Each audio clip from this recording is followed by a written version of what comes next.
أرست زينا هجرا وزت فتصوم مساتفن فتحون كين يغطل كم زلو تساتفتي تمدرخ جليتو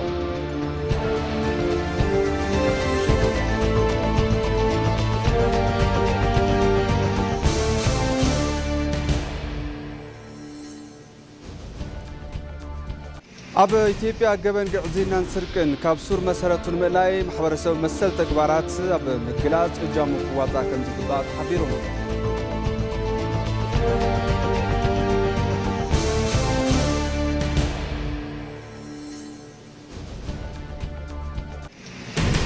كاب زينات أي روسيا بالعلي يمن استجبر أجد حيل بحرن مريتن كل عال ساوي تقريبا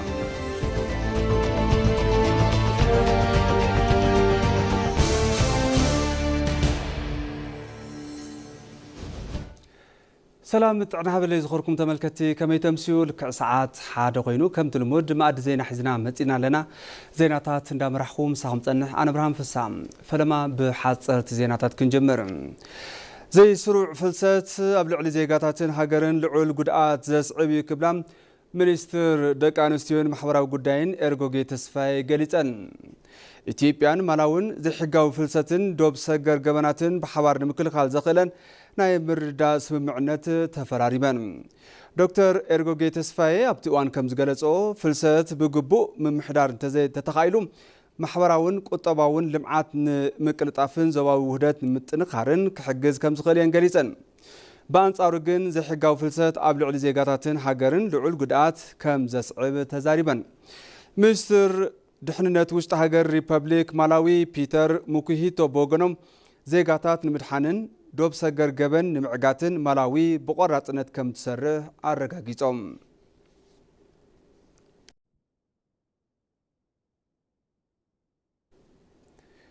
أب كيدزت جوجلتات زدالو مقر حسابات نمنباب نمت عمن مدابن ستتعيش 220 أبرز حقف جوجلة حساباتهم النقروي ركبهم زي أوراد جوجلة كاب شمنت جوجلتات سراح نفس وكف 500 أبلات زلوجو بستمرسو 15 أبلات استواقر مخانو كوميشن هاجراو زت إثيوبيا أفليتولهم أتي جوجلة نخلهم أجندات زت استسمع معلهم حسابات مخري بمسمع زتاعم أمونجوز قربو حسابات جتشت ومترت أركيهلو تنقاغز جبر كموجن نخلهم حسابات حادث سرعات بمفتار نابتي 14 أبلات زلوجو وانا جبائي بمهداب زقربيهم أبزح زوان ونتي جوجلة كاب نفس وكف جوجلة ز سراح ز مسؤول مخر حسابات الناس معه كم زركب حبريتات كوميشن أملاقيت لهم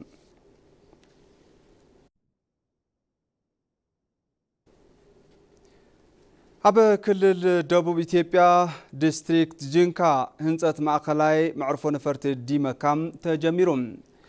بدرجة مكتر سمحدار أتحاباري كلاستر ديلان حلفي بيرو حرشاتي كل الانزخانو مريهون فكرو نتي هنسات آجاميرم ولوم هنسات بعالمزي مقادتات تكلل مس بعالمزي سيفيل آفيشن إثيوبيا بمتحبار كم زكايد وما تقاليسو لهم هنسات ما خلاي معرفون فرتي ديمكا تزازيمو آقلقلوت مس جمرم نمسفح انفستمنتن من غقاح قطبان عبي قدا كلو ايو كبلوم دكتور مريهون فكرو تزاريبوم وانا دايركتور بعالمزي مقادتات تكلل انجينير إدري إركو بوغنوم تي هنسات أبزي تتحيزولو بجت عام التزازيمو نا أقلقلوت دلوون كخاون بقرات نت كم سرحو مرقاقاتهم كاب كومينيكيشن تي كلل استرقب حبريتا يردم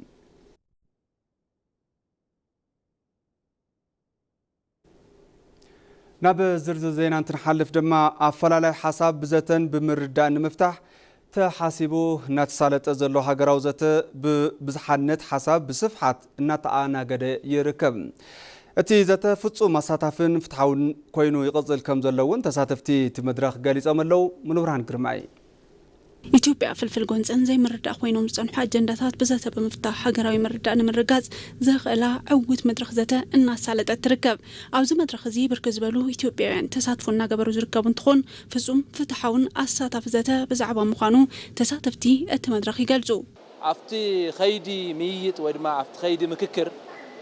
ናይ ምክረ ሓሳብ መሃብ እንደገና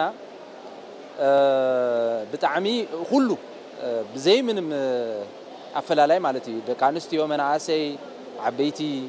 ተፈላለዩ ዕድላት ወሃቦም ሓሳቦም ክገልጹ ይግበር ማለት እዩ ባይዘወይ ኣውዚ ታዩ በቃ ክናገሮ ደሊኻስ ዝተሓድጎ ነገር የለ ምክክር ኮሚሽን ኣብቲ ነዳሎ ናም ምክክር መድረኽ ሓሪፍ እስካብ ሕዚ ዘሎ ኸይዲ ጽቡቕ ኢሉ ኣሎ ልዕሊ 4000 ተሳታፊ ከመላ ኢትዮጵያ ይሳተፉ ኣሎ ኣብዚ ምክክር ደስ ባሊ ሓሪፍ ጽቡቕ ሓሳባት ይለዓሎ ጽቡቕ ኣጀንዳታት ኣሎ ጽቡቕ ማለት ውጽኢት ልኸድናሉ ብዙሕ ዓበይቲ ጉዳያት ስለለሎ ሓሪፍ ኢሉ ዘይምርዳእን ተጋጥም ኢትዮጵያውያን ነዊሕ ዘበን ዘቐኒዎ ብዘተ ዝፈትሕሉ ሃገር በቀል መድረኽ ዕርቅን ሽምግልናን ዝነበረ ዋላ እኳ እንተኾነ ሕዚ ድማ ኩሉ ምእንታን ሓንትን መተካእታ ዘይብላ ሃገሩ ብሓደ ዕላማ ማዕረ ተሳትፎ ንክገብር መድረኽ ተዳልዩ እዩ ኣብ ጎን ፀብ ዘጋጠመሉ ግዜ ፀገማት ብዘተ ናይ ምፍታሕ ከይዲ ኣሎ እሴታት ነይሮም እዮም እቶም እሴታት ኣብ ዝተፈላለዩ ከባቢታት እዮም ንኣብነት ኣብ ኦሮምያ ተኸይድክ ብጋዳ ስርዓት ኣቢሉ ዝፍታሕ ፀገም ኣሎ ንኣብነት ላብ ትግራይ ተኸይድክውን ካብቶም ንኣብነት ኣብ እንደርታ ዕርቅ እንደርታ ዝበሃል ኣሎ ካልኦት ኣሎ እዚኦም ታዮም ማሕበረሰብ ተኣኪቦም ለለው ጎንጾ ፈላላያት ሓሳባት ብዘተ ብምክክር ዝፈትሕሉ ዘይደታት ነይሮም እዮም ቅድሚ ሕዚ ማለት እዚ ፍልይ ዘብሎ ግን ሃገር ለኸ እዩ ቅድሚ ሕዚ ብታሪክ ተሪኡ ዘይፍለጥ ኢትዮጵያውያን ሓቢሮም ማለት እዩ እንደገና ቶም ተጽዕኖ ዝፈጥሩ ካብ ፖለቲካ ፓርቲታት ካብ ዝተፈላለዩ ኣካላት ማሕበረሰብ ኣካል ዝበሃሉ ወኪሎም ዝመጽኦም መውዚ ለለው ማለት እቲ ና ኢትዮጵያ ልተለመደ ና ልሂቃን ፖለቲካ ታይስሙሉ ወዝሕሉ ነይርና ከዚ እቲ ማሕበረሰብ መጽኢቱ ባዓሉ እቲ ህዝቢ ታትወጽሕ ዘላ ፀገማትና እቲ ኣብዚ ዘሎ ልማያጠሎ ኣጀንዳታት ብዛዕባ ምስ ባዕሉ ላ ዘመደ እዩ ታይስሙሉ ገብርሎ ስለዚ ከምላ ልሂቃን ፖለቲካ ለይኮነ ጥራሕ ለይኮነ ፖለቲካ ልምልከቶስ ኩሉ ማሕበረሰብ እውን ይምልከቶ ስለለኾነ ስፔሻሊ ተታሕተዋይ ለለ ማሕበረሰብ ስለልጸልዎ ባሉታው ስለልጸልዎ ዘን ኣሉታው ፀገማት ከምጻለ ከላ ነገራት ነቂስና እዚ ትማይጡ ብሕጊ ታይስሙሉ መቀባላ እንደና ለመጨረሻት ሕገ መንግስት እውን ዋዕሉ ማሓሸሉ ኸይድታት ብዙሕ ነገራት ተሰርሐለ ብዙሕ ዓበይቲ ጉዳያት ይልላ ኣሎ ስለዚ ዞም ፀገማት እዚኦም ብሓደ ኮይኑ ህዝቢ ሪዎ ለቲ ኖረ ስርዓት ሕገ መንግስት ዋዕሉ ኩሉ ትልሞፀ ካይዳ ኩሉ ገምጊሙ ሕዚ ድማ ርባይዝ ይገብረሎ ኩሉ ነገራት ማለት እዩ ምስም ዋዕላ ተሓያዘ ስለሪዮ ኣሎ ብጣዕሚ ወሳኒ ምክንያቱ ማሕበረሰብ ድሕር ታይስሙ ለይብሉ ፖለቲካ ምን ትርጉም የብሉ ኤሊት ምንም ቦይኑ ታይስሙ ተለ ምንም ፀገም ካብ ምንፃወፃ ካሊ ምንም ፍይደ ነገር የለኝ እዚ ዘተ ብፍላይን ህዝቢ ትግራይ ፍሉይ ትርጉም ከም ዘለዎ ዝሓበሩ እቶም ተሳተፍቲ ንፉከራ ጉጅለ ሕወሓት እዝኒ ብምኽላእ ምእንታን ሰላም ህዝቦም ኣጀንዳው መዋፂኦም ማዕረ ምስ ህዝቦም ተሳትፎ ይገብሩ ከም ዘለዉ እውን ይገልጹ ዘይሕጋዊ ጉጅለ ሕወሓት ኣብ ትግራይ ኩሉ ነገር ዓጻጽዩ መኸተ ብዝብል ማለት እዩ ምንም ትርጉም ዘይብሉ ትክክለኛ ኸይዲ ሕብረተሰብ ክግነስ ስለዘይኸኣለ ሕጋዊ ዝኾነ ኣሰራርሓ ተኸቲሉ ክምረጽ ስለዘይኸኣለ ብሰንኪ ዘይሕጋዊ ጉጅለ ሕወሓት ኣሕና ብድሌትና ናመጺና ብድሌትና ኣብ ስካይላይት ልዕሊ 650 ተጋሩ ኣብ ተኣከውሉ ተመረጽና ሰባት ኢና ስለዚ ብድሌት መሰረት ገይሩ ግን ብድሌት መሰረት ትለኹ ንኣብነት ፖለቲካ ፓርቲታት ኣለዉ ፖለቲካ ፓርቲታት ማለት ናይ ህዝቢ ሕቶ ሒዞም እዮም ፖለቲካ ፓርቲ ኮይኖም ኣለዉ ተጽዕኖ ፈጠርቲ ልክዕ ሃማየ ናይ ህዝቢ ሕቶ ሒዘ ተጽዕኖ ፈጣሪ ኮይነ ኣለኹ ሲቪክ ማሕበራት ኣለዉ ኣብ ሲቪክ ማሕበራት እውን ተጎደ ሲቪክ ና ሕብረተሰብ ኣሎ ኢሎም ሕቶ ዘልዕሉ እዮም ካልኦት እውን ሃይማኖት ኣይምና ካብ ማሕበረሰብ እውን ዝመጹ ሽማግለ ዓዲ ዝበሃሉ ብድሌት ማለት ክንመኻኸር ኣለና ናይ ህዝቢ ትግራይ ኣጀንዳ ፖለቲካዊ ካብቲ ናይ ዘይሕጋዊ ጉጅለ ሕወሓት ለወይኒ እዩ ስለዚ ናይ ህዝቢ ትግራይ ሕቶ ሒዞም መጽኦም ለኣውዚ ሕቶ ልዕሎምስ ኣጀንዳ ኮይኑ ቀሪውስ መፍትሕ ተቐመጠሎም ኩነታት ኣለዉ ኣንሕና እውን ካብቲ ብና ትግራይ መንጽር ተሪእናዮ ብጣዕሚ ጽቡቕ እዩ የለ እዚ ዘለና ህዝብና ለሎ ፀገማት ቁልፍ ልበሃል ፀገማት ኣብዚ ንፈትሐሉ ኢና ኢለ ተስፋ ይገብር ካብኡ ትነበረ ልምድታት ልወዓሉ ነበረ ኸይድታት ፀገማት ኣፈታታሕ ልወዓሉ ስፔሻሊ ኸይድ ነበረ ብጠንጃል ፍታሕ ነበረ ኸይዲ ሕዚ ብሰላማዊ ዘተ ክንደየናይ ፀገማት ካል መላእ ለለ ህዝቢ ኢትዮጵያ ኣረዲእኻ ምሳና ምትሓዝ ለለዎም ነገራት ልወዓሉ ጉዳያት ልውድእሉ ኣብዚ ምስ ህዝቢ ትማይጥኻ ለህዝቢ ረዲእኻ መላእ ህዝቢ ኢትዮጵያ ረዲእኻ ካብ ጎንፂ ብጎንፂ ትፈትሖ መላእ ህዝቢ ኢትዮጵያ ኣብዚ ኣለ ስለለሎ ኩሉ ተወካሊ لكل ردينا تجمعتنا للو تجمعتنا يناون تناقصهم كفتحوا شجراتنا ون كفتحوا تملا هزونا للو لوصح لو تجمعتون أو زي أتايسهم المفتاح እትሳለ ዘሎ ዘተ ካብ ዝሓለፈ ቁስሊ ትምህርቲ ብምውሳድ ዝሓሸተን ዝተረጋግዐት ሃገር ንምህናፅ ዘኽእሉ መንገድታት ብሓባር ናይ ምስራሕ ከይዲ ኣጠናኺሩ ንኽቕፅል ዕድል ዝሃበ እዩ። እዚ መንገዲ ሎሚ ዘቲና ጽባሕ ዝተረጋግዐት ሃገር ንምፍጣር ዘኽእሉ እውን እዩ። ዲያስፖራ ትግራይ ኣብ እዋናዊ ኩነታት እታ ክልል ዘድሃበ ቃልሲ ብምግባር ክንድቲ ዝድለም ከም ዘይተንቀሳቐሰ ወሃብቲ ሪቶ ተወለድቲ ገሊፆም ኣለዉ። ናተዩ ትብሎ ህዝቢ ዝተፈላለዩ መከራን ስእነት ሰላምን እንተጋጥሙ ሱቕታ ምምራፅ ልክዕ ከም ዘይኮነ እውን እዮም ኣብርዮም ዘለዉ። ናዝሬት በሪሁ ኣዘራሪባቶ መላ ተኻትልና ንመለስ። እንታይ እዩ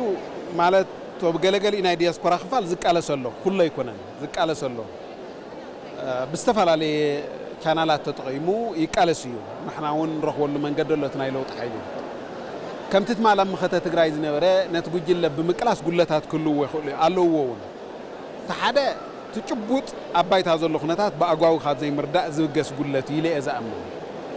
ገለገሊኦም መጀመርያ ዝነበሮም ኣብቲ ጉጅለ ዝነበሮም ግንዛበን ድሓር ኩነታት እናማዕበለ ናብ ፍጹም ፀረ ዲሞክራሲን ፀረ ህዝቢ እናኾነ ምስ ከደ ሓሳቦም ቀይሮም ኣብ ጎኒ መንእሰይ ትግራይ ኣብ ጎኒ ወለደ ትግራይ ኣብ ጎኒ ህዝቢ ትግራይ ኮይኖም ኣብ ጎኒ ኣደ ትግራይ ኮይኖም ኣበርክቶኦም ዕዙዝ ብዝኾነ መንገድን ኣድባዕ ብዝኾነ ቃልስን ዘካይዱ ኣለዉ። ኣብ ከይዲ እውን እቶም ነቲ ኩነታት ዘይተረድኡን ዝነበሩ ዲያስፖራ ትግራይ ናብ ከም ዘለ ናይ ቃልሲ መንገዲ ከም ዝመፁ ይኣምን እየ። ሓደ ግዜ እንታይ ኢለ መሲልኪ እቲ ዲያስፖራ ብቲ ልምርሐሉ ነበረ ብቲ ናሕወሓት ነበረ ከይዲ እዩ። ናሕወሓት እዮም ነይሮም ጠርነፍቲ ውድዎም ጥርንፍዎም ነበረ እስካብ ሕዚ ዝመፀሉ ከይዲ እዩ ብእዮም ልላዓል ነይሮም እቲ ናሕወሓት ማሕበር እዮም ልላዓል ነይሮም። ከዚ ናሕወሓት ማሕበር ሃደሽድሽ ኢሉ ምስ ህዝቢ ስለትባታተኸ ሕወሓት ሃደሽድሽ ምስ ሰለ ምእካብ እዮም ኣበምን ከዚ ግድን ሕወሓት ይኹን ኣይጠርንፈካ ኣሎ ህዝብኻ ተጠፍኡ ተሎ ህዝብኻ ኣሕዋትካ ሱዳን ላትሸጡ መጫወቲ ሸበርቲ ጉጅለታት ትኾኑ ተለዉ ድሕሬት ነገር ኮይንካ ባዕልኻ ተቐቢልካ ኣለኻ ማለት ሱቕ ማለት ምቕባል ማለት ድሕር ላጨፍጨፍካ ኣዴታትካ ጠላት ኣሰራ ድሕር ሱቕ ልል ኮይኑ ምቕባል ማለት ኣክሴፕት ገይረ የን ሕወሓት ይኽድ ጎሄድ ማለት ስለዚ ኣምቡ ቅፅል የብሉ ኣነ ሃምዚ ልባል ንፈቅደ ናይ ስፔሻሊ ምዑል ዓዲ ከፍ ኢልካ ማለት ኣብ ምዑላት ዓዲ ከፍ ኢሎም ዲሞክራሲያዊ ኣለዎ ኣብኡ ኮይንካ ሕወሓት ምቅላል ሲምፕል ቀላል ነገር እዩ። ኣብኡ ኮይንካ ድምፂ ትኾን ዲፕሎማሲ ምስራሕ ይከኣል እዩ። ስለዚ ዝኸይድ እዚ ክድገም የብሉ ካብ ለጊም ግን ሱቕታት ጠጠው ከብሉ ማለት ሱቕታት ክስበር ኣለዎ ማለት እየ ደልየ ኣነ ህዝቢ ትግራይ ስለ ዝጎድእ እዚ ንትግራይ ስለ ዝጎድኣ ኣውዚ ኢደይ ኣይሓውስን እዩ ዝበሃል ወይም ድማ ለገድደካ ኣካል እንተልዩ ረጊፅካ ትወፅእ ትገድፎት ፓርቲ ማለት እዩ። ንሕና እቲ ናይ ለውጢ ሓይሊ ነቲ ጉጅለ ዝገብሮ ዘሎ ሕማቕ ተግባራት ብኣግባቡ ሰነዳት ሰድሚድና ነቲ ዲያስፖራ ክፈልጦ ኣብ ምግባር ዘለና ጉለታት ወይ ውስንነት ካብ ዝብገሱን ናይ ርድኢት ሽግር ክህሉ ይኽእል እዩ። ንሱ እቲ ናይ ለውጢ ሓይሊ ናይ ባዕሉ ፕላን ቀሪፁ ናይ ዲያስፖራ ክፍለ ኣሎ ነቲ ዲያስፖራ ዘረዳእሉ ብጭቡጥ ዶክመንት ብመረዳእታ ብመርትዖ ትጉጅለ ዝገብሮ ዘሎ ናይ ራዕዲ ተግባራት ኣቃሊዑ ናይ ምርዳእ ስራሑን ክንስራሕ ንብላ ኣጠቓላሊ ግን ዲያስፖራ ትግራይ ኣብ መላእ ዓለም ዘሎ ዲያስፖራ ትግራይ ህዝቢ ትግራይ ትማሊ ንመንነቱ ንኽብሩን ብፅንዓት ዝተቃለሰ ፅኑዕ ህዝቢ ምዃኑ ትርድኡ ኢኹም። ኣብ ዝኾነ ይኹን እዋን እውን ንባህሉ ንቋንቁ ንመሬቱ ንግዛኣቱ ብዘይ ጥርጥር ከም ዝቃለስ ይፍለጥ እዩ። ሕጂ ህዝቢ ትግራይ ዝደልየ ዘለ ግን ዝኾነ ይኹን መንገዲ ዝመፃናሉ ናይ ኩናት መንገዲ ኣየድልየናን ዝብል መደምደምታ ሒዙ እዩ። ዘለውና ፀገማት ትሕትሞት ብዝኾነ ትሕቲ ኩናት ብዝኾነ መንገዲ ክንፈትሖም ንኽእል ኢና ዝብል ተሓሳስባ ስለዝሓዘ ኣብ ጎኒ ህዝቢ ትግራይ ኮይንኩም ኣብ ጎኒ እቲ ሰላም ደላይ ዝኾነት ህዝቢ ትግራይ ኣዶ ትግራይ ኮይንኩም መንእሰይ ትግራይ ከይግፈፍ ኣዶ ትግራይ ከይትድፋእ መራሕቲ ሃይማኖት ከይእሰሩ ብፅንዓት ክትቃለሱ ኣብ ጎኒ ደለይቲ ለውጢ ኮይንኩም ኣበርክቶኹም ክትዕዝዙ ዝብል ፃውዒት ከቕርብ ይደሊ። ኣብ ኢትዮጵያ ይካየድ ኣብ ዘሎ ሃገራዊ ምክክር ጉዳይ ኢትዮጵያ ይምልከተን እዩ ዝበሉ ዜጋታት ብንቕሓትን ብሓላፍነትን ሕዚ እውን እናተሳተፉ ይርከቡ።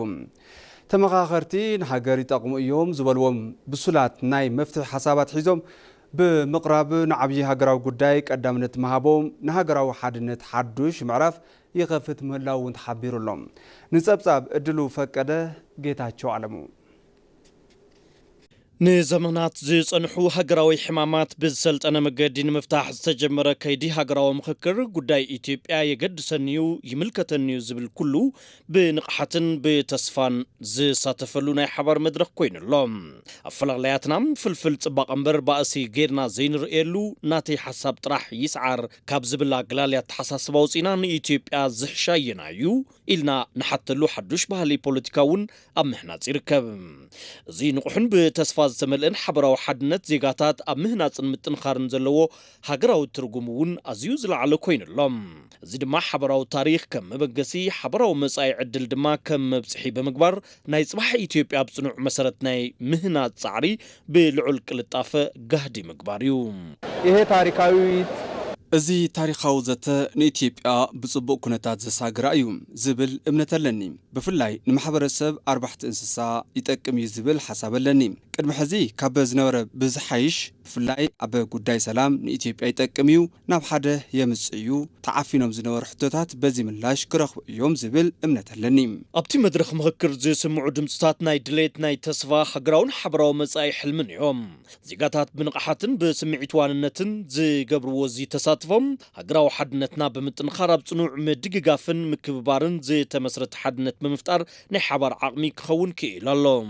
ከሀገራችን ጥቅም አኳያ كل سب بمنصر ربح هاجرنا بمنصر حبراو هنتات هاجر ريو أب حدنتنا نزهاجر كساجروا أب زخلون قدياتيو نتردارنا زلنا كاب استفلاليو أنفتات زهاجر زتاكبو إثيوبياويان نهاجراو حدنت نزلاق السلام نفتحن حبراو عبيت نزحجزو حسابات بسمعي تواننتن بعبي حلافنتنا بمكفال يركبوم نبتوقف تساتافي زقربو حساب دلدل حدنت زي حنصص قصلتات تاريخ زفوس كمون زحشت هاجرنا زغصل ولدوم نمركاب زلو صنوع دليت زنصبارقيو زيغاتات بزبسله منفس بيقرتان بحبرنا مسرح تصفان تمليوم زقربوهم حسابات مفتحي تمخكراب صنوع مسرت مقامون زي تنبرلو هاجراوي حدرام نمعوات عقمي كم زخنو قلصي مرعيايو ጥያቄ እንዳለ ሆኖ አጀንዳው እንዳለ ሆኖ ሕቶታት ከም ዘለው ኮይኖም አጀንዳ ከም ዘለው ኮይኑ ነዛ ሃገር መፍትሒ እንታዩ ብዝብል ኣብ መፍትሒ ኢና حزي نزرارب زلنا ازي كمزين تزخون ديمقراسي اعريو بايتا كحزيو زبل حسابيو تزاتيتي حزوم مصيم زلوم የሚያላዩን ትናንሽ ነገሮች ናቸው ዘፈላሉና አናሽቱ ነገራትዮም ይኹን እንበር ብዙሓትና በማእከል ዘምጹና ብርክት ዝበሉ ሐሳባት አለው ንመላ ኢትዮጵያ ዝውክሉ ሐሳባት ኣብዚ ክርከቡ እዮም ዝብል ሐሳብ ኣለኒ أبزكيد زلو تاريخاو كيدي هاجراو مخكر زيغاتات أب كندينا أشتوا فلالياتهم لعل خلو بحبار دو نزبلوم عبي هاجراو حقن عدلن مقدام جميرو مالوم زكيدي ناشو نطبطات بمغلاه كفلاليو مغبار زيكونس نتا عباين حبراو تنزقنتي إثيوبيا بصنوع مسرت ناي مقام لعل تاريخ كوينو قصيل اللهم أب إثيوبيا جبن عزينا سرقن كابسور مسرتون ملاي حقي كاب مقوار بزحلفم محبرسب مسل تجبرات أب مجلات جامو كواتا يجبام سرقي نمعقات منجستي زوسرم زلو سوقمتاتن حدشتي حجراوي الرأياتاتن إثيوبيا زصنح تاريخان مساع عدلان زراقب دلدل نقيس بر غير لهم نصبصب نصارنت فقرو دهاب ياسين كشو ميازي بالعس كورد يناسحو زبلو دحور أبهالاتات سرقن زرفان زبرتاتعو بمخانم نزي محبرسب كقالسوم يقبا كابتها حزاي قداد كابا زرار باي فرد كم زبحالوم كم زيوم زبلو بقالات ستسنيو ترخات سرقي كم عبي يسرح قوينو نخلصل التبابعهم يوم يخون انبار قعزينا أتصياف خوين إيلا وفرز جمرت حجر قالسي كيسمرون انقفات كوينم صنيحهم يوم كم زيوم زبلو قالاتن أبهالاتاتن بزربا كوان تخونه كيسرحخا مخبارن كيسرحخا مهفتامن زمرص محبرسب نخفتر غيرهم يوم نزيون محبرسب بصنوع قالسوم كم زغبا ينقر بتحادش نخدما عبوتات ناي صبر حصن بدلن لعل كم زيبلون كاب سرقي زوسد نحمد زبل ابها حلاتاتون كوغزو صنيحهم يوم نزيون كم هاجر ابز حز اوان بسترخبه اقاطامتات حفتن مئكاب زير حصلو زبلعو زرفتي مهلاوم رقصيو يخون انبر سرقي كام مسارتو نمئلاي أبستزرقحو سرعاتات مخبار حقي كام بتقام حاليفو اتتاقبار مسبهلنا تحساسبان ተማዓራረዩ ንኽእረም ብጥንኩርን ሓድሽን ተረኽትታት ብሰገር ሃገራዊ ትዕዝብቲ ምትካእ ግድን ይብል እዚ ድማ ናይ ምድማር ተሓሳስባን መንግስቲ ምድማርን ግደ ጎሊሁ ዘውጾ ኣብ ምድማር ተሓሳስባ ስልጣን ማለት ንህዝቢ ናይ ምግልጋል ሓላፍነት መንበር ናይ ሓፍቲ መአከቢ ሳንዱቕ ዘይምዃኑ እቲ ጸንሐ ተረኽቲ ንኽፈሽል ገይርዎ እዩ በራሱ ሚኩራ ሚተማመን بعرس زقرع زتأمامن بوصيت زتأمامن سب نمفتار هنسات بعلي سفيح جزء يزوسد زيون وصيت تاريخ إنما عبلا انتقيد عبيد إثيوبيا ناسخ انتقيد سركي ولا زيرو أيخون دانكيك قيديوم أبز حز أوان زقال سينو الكسبات بس أبعتي كابل متقام حالفون زبنات سركي كما عبلوز أنحو استقاقيو من قدتاتن ترقوماتن كام مسارتو ناي مفراس كالسي تجمير إيو أزوم حاسرت من قد زمرزو بدا من عاصم نسبي استهانس أمزقب جنزب النار أيو استلقى على أكلات زدك أصلو مسارات استهانس أن زتصاورم حلنا بادو مخانو جزي مسكر كوينو لو بالسرق وحافتي زهانس وهنسا انت نوحة مسارتو ناي هزب الإسلا زخونة مفراسو دمار قزيو سو بليبنت لبسو اللي كأجري شلال سب بسرق كدانو كغيري خيليوم مقبي دقو صالون غزاون سريحو كخوني خيليوم قندما حاجر مسراح تزيكيلو اتي غزا يفرس يورسونيوم حزي أبزي قرسزي والكسبات بس أبعتي كم متقام بزحلفة بحفشة نامر دا مدرخ كبصحي قبا بزيون حدا محبرسب بزي صعرون بزي رحصون نزرخ وحفتي كابي أمسي خايو إلكاني محتات تبعاتن بحلن كما عبلي قبا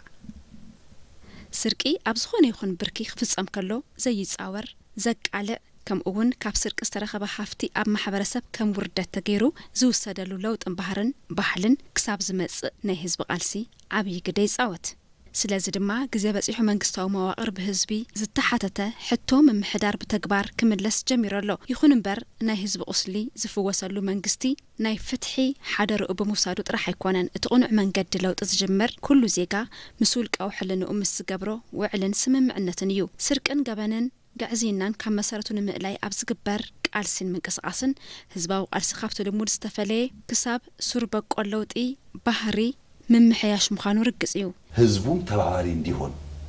هزبون تحاباري كخوون سرقتي مقلاز زي متحببار ولا أب تاكسي يقون قنياتو بنشتي نقر زي تعامنه بعوي أي إمانن بنشتي سرقيز جمرة لعلن تبل أي قارزن እዚ ጉዕዞ ኣብ ናይ ሎሚ መንገዲ ጥራሕ ዘይኮነስ ጽባሕውን ወለዶ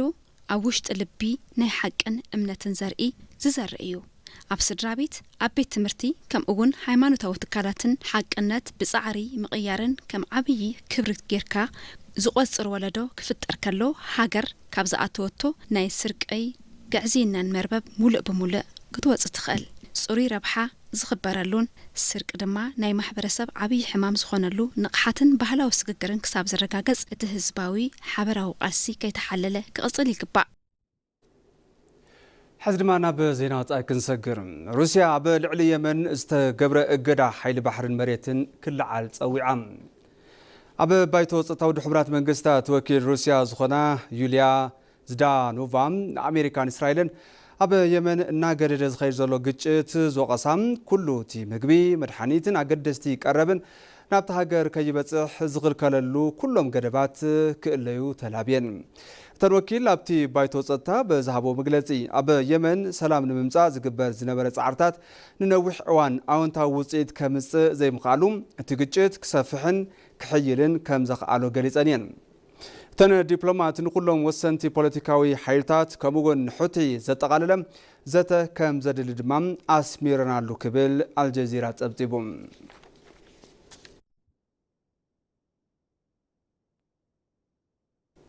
كبرات تملكتي مع زينا قدمي مزامنا قند زيناتات زعلت كزخاخركم هاجراو زته فصوم مساتافن فتحاون كوينو يقصل كم زلو تساتفتي تمدب غليصوم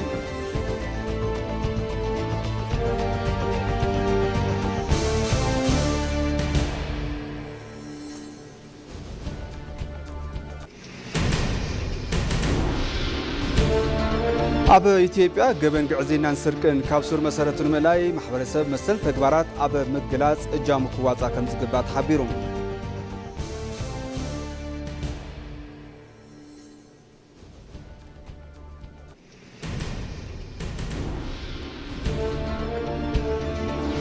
كاب زينا وصاي روسيا بلعلي يمن استقبر اقد حيل بحر المريتن كل عال تصاوعي تقريبا